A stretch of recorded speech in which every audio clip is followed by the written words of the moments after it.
Okay, so we're here with Jake from Fring. Hi. And Jake's going to give us a little bit of an elevator pitch now about what Fring does. Great. What Fring does is it takes all the communication that has, up until a certain point, been locked on a PC, and it brings it to the rightful place, which is a mobile phone. Now, what type of internet communication am I talking about? That could be chatting, be voice over IP, and video IP, file sharing, and that nature. And when you move to the mobile phone, obviously, you can't bring only those experiences. You have to adapt to the situation. You understand that people are on the go, they have a smaller screen, they don't have a full keypad, and what have you. So what we actually bring is we bring all those internet-rich experiences which were prior to locked on the PC into a mobile phone in an optimized manner. Using your phone's data connection, we allow you to communicate with your friends on the Fring network, your friends in Fring, and your friends across multiple other networks, if they be in Skype or MSN and AOL, ICQ, or what have you. Also, Twitter and Facebook, we integrate with those as well. And what you do, and I'm going to show you purposely, we show you on an Android. I'm going to show you on a phone that's just 4 years old. My favorite, you can see it's been beat up a little bit. It's a Nokia N95. Everything I show you is relevant for the Symbian, for iPhone, for Android. And what you can have is a full experience of all my friends. Here you can see that all my friends are online, and they come from all these different networks. They can be in Fring or different networks. And they're integrated, and I can see actually even their reception quality here. So I can see whether or not they're on a Wi-Fi spot or 3G, what have you. And I have the option to chat with them. Let's choose someone I want to chat with. And just chat, send them a little hi, which is very basic. That's in terms of internet chat. That's one of the easiest social networking type of chat, and you have some advertising there. Or I can do more advanced features. I can call them.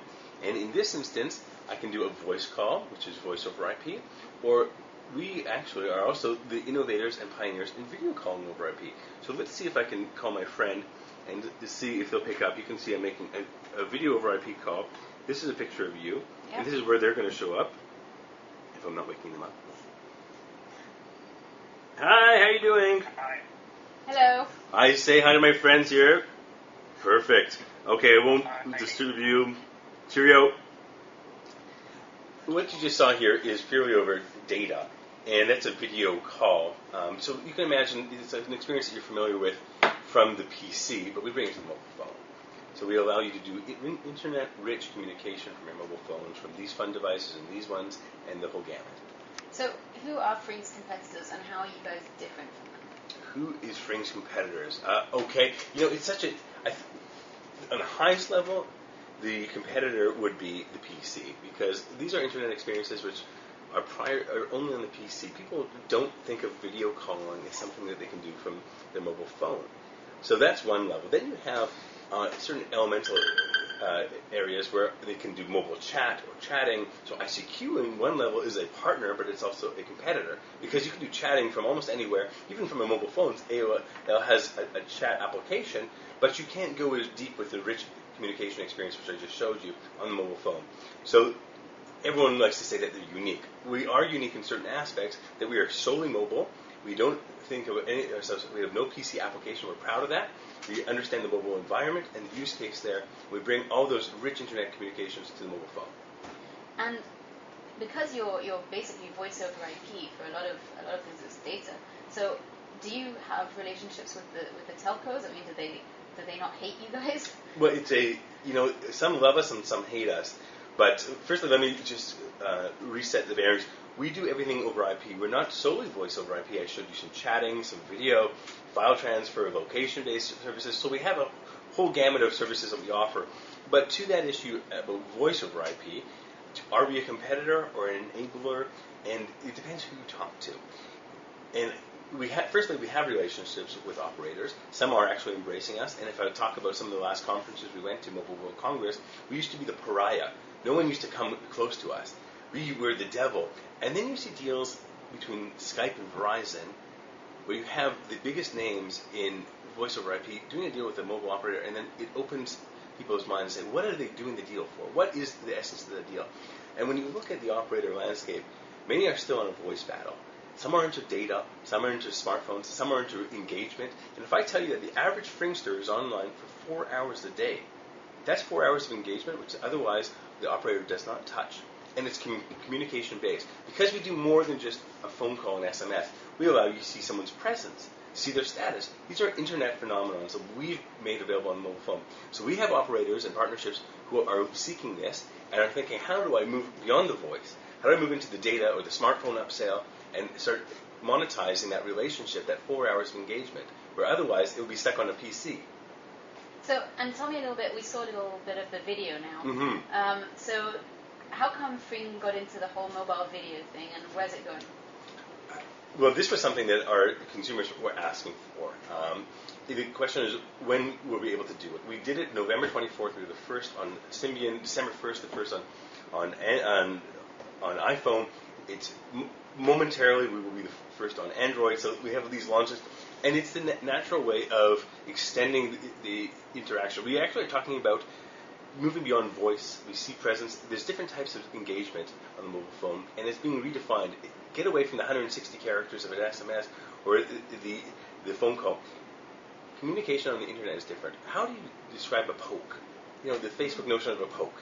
And so we're trying to capture these and what is a rich, how do we use internet and what it has to offer to bring people closer to a face-to-face engagement.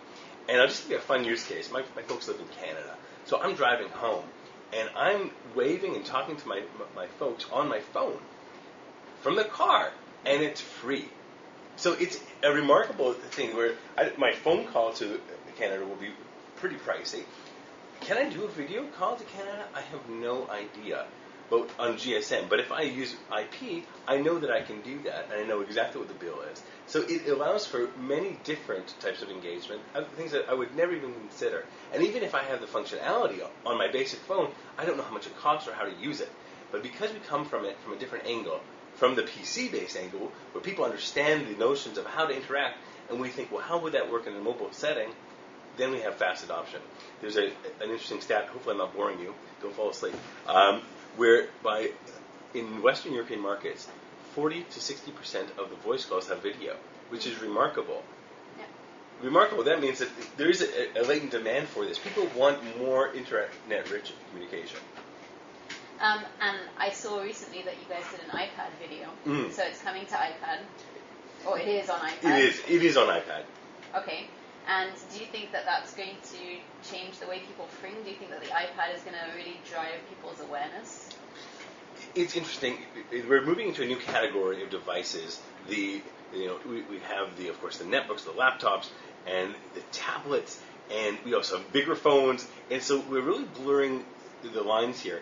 And if you think about Fring and the internet, its motto, bring internet-rich communication, I think the iPad is a great enabler for that.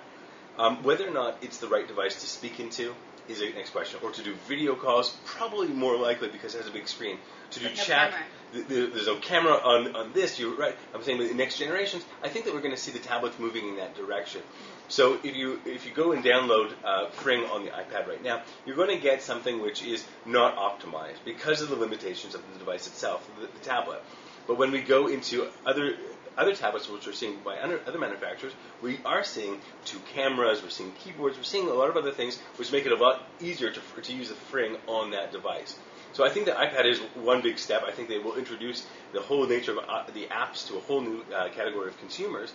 I don't quite know yet as to what the use case will be. We're seeing some great feedback on it. Obviously, the device that we were looking forward to the 3G enabled device, and we're looking for the cameras. And I think we're going to have some even higher uptick in the next rounds of the iPad. Well, Jake, thank you very much for sharing that. That's a pleasure. Thanks for inviting me in. Cheers.